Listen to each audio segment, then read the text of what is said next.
avait envoyé un DVD de cette bande-là à Madagascar et puis finalement on a renoncé. Oui, on s'est dit on va leur envoyer autre chose, c'est beaucoup mieux. Et il y a un groupe d'étudiants français qui a eu cette bonne idée-là à partir de cet ordinateur. Il est un peu spécial quand même. Oui, enfin, il est spécial. Il est surtout fait pour les enfants, comme vous pouvez le constater. Il est joli, il a des petites oreilles qui cachent la connectivité des petites choses ici ou là. L'idée est très simple, c'est que, bien entendu, pour évoluer dans les pays du tiers-monde, les pays pauvres, le meilleur moyen d'éduquer les enfants, c'est de leur donner l'accès à l'éducation. C'est bien souvent d'avoir accès à Internet, d'avoir accès, bien sûr, à l'ordinateur. Et il y a une fondation OLPC, qui veut dire en anglais One Lap per Child, plus exactement. Oui.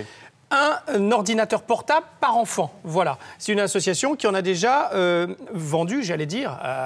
Placé d'un côté, vendu grâce aux dons, 100 millions dans le monde, Afrique du Sud, Bolivie, Brésil, à droite et à gauche. Petit ordinateur très simple qui résiste à la chaleur, mais aussi au froid, comme vous pouvez le voir, qui n'est pas très grand, et qui résiste tout simplement parce qu'il y a des conditions, parfois, dans certains endroits, qui sont météo, qui sont un petit peu particulières. Ça peut se transformer en notebook, 1 giga de mémoire, Wi-Fi, connectivité donc Wi-Fi avec les autres ordinateurs des autres enfants, résiste au choc. Bref, il est parfait pour des gamins. Il pèse pas une tonne. Non, il est absolument parfait et il ne vaut que 200 €.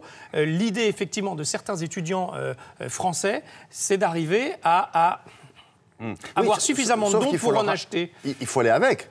Alors, si vous le laissez partir tout seul, il faut l'accompagner pour... Alors là, c'est une mission, c'est Nocikomba. Peut-être certains connaissent Noshibe, qui est une petite île plutôt touristique. Non loin de là, Nocikomba, il y a un village avec 4000 habitants, beaucoup d'enfants qui viennent un petit peu de partout et qui ont besoin de ça, qui ont besoin d'étudier, qui ont besoin de, j'allais dire, de s'élever et qui ont donc besoin dans leur école d'avoir tout ça. Donc ces étudiants sont mobilisés pour ces gamins à travers cette association pour essayer de rapporter le maximum d'ordinateurs. Il leur faut réunir 60 000 € pour y arriver. Pour acheter les 60 000 € ordinateurs en question. Donc on fait confiance à tous les entrepreneurs qui nous regardent, à vous aussi. Et avec Philippe Collignon, on est allé rencontrer ces étudiants. My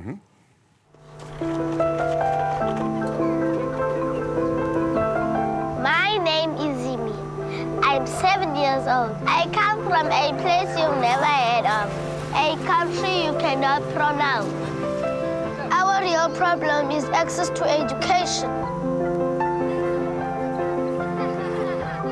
Depuis 2006, nous menons un projet d'aide au développement à Nocikomba, à Madagascar. On constituera principalement sur l'île de Nocikombe, qui est au nord-ouest de Madagascar. Cette année, nous allons donner 100 ordinateurs aux enfants de l'île. C'est un ordinateur portable pour les enfants de 6 à 12 ans qui est ludique et éducatif. Cet ordinateur permet d'étudier à travers des logiciels éducatifs, du dessin, de la musique, un traitement de texte, une calculatrice.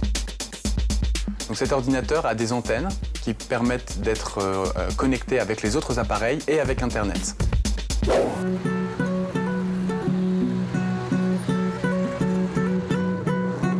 L'objectif de cet appareil est d'être un relais avec l'éducation qui est dispensée par les professeurs.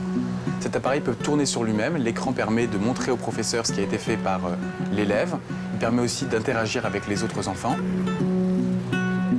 Je voulais faire de l'humanitaire et j'étais trop jeune, donc j'ai saisi l'opportunité avec Nocikomba et donc j'ai pas voulu passer à côté de ça.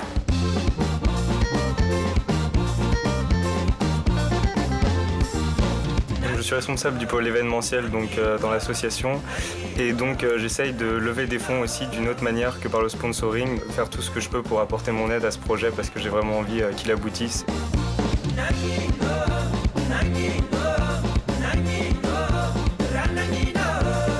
Cet ordinateur est adapté aux conditions extrêmes, aussi bien le chaud que le froid. Notamment, il peut être dans une condition particulièrement humide. On peut verser de l'eau dessus, il n'y a pas de problème au niveau de la résistance. With education, we will solve our own problems. To the person who gave me this Excel laptop, thank you. You have changed my world. change my world. Alors, et en plus, il parle très bien anglais. Bien entendu, pour aider ces gamins et pour aider aussi ces étudiants qui cherchent à aider ces gamins, 60 000 € pour arriver à lancer ce programme d'alphabétisation. Bon, vous n'êtes pas obligé de le donner en une fois. Hein. Non, vous n'êtes pas obligé, mais en revanche, vous pouvez noter l'adresse qui va s'afficher, bien entendu. C'est l'un des pays les plus pauvres du monde. Cette petite île, donc, n'est pas très gâtée, d'autant qu'on veut faire des ruchers communautaires également. On veut faire un dortoir parce que les enfants viennent de loin sur cette île. On veut pouvoir les garder le soir et qu'ils puissent dormir sur place si jamais c'est trop long pour repartir. Et on veut même faire de la reforestation à certains endroits sur cette île. Donc le programme est vaste, il y a de l'alphabétisation, mais bien sûr bien d'autres choses. Voilà, comme quoi nous, on vient souvent vous présenter des choses nouvelles, la technologie, quand elle peut servir l'humanitaire, faisons-le aussi de temps en temps. Merci beaucoup Yann. On va passer au bloc-notes maintenant, avec dans l'actualité pas mal de choses qui devraient là aussi vous intéresser.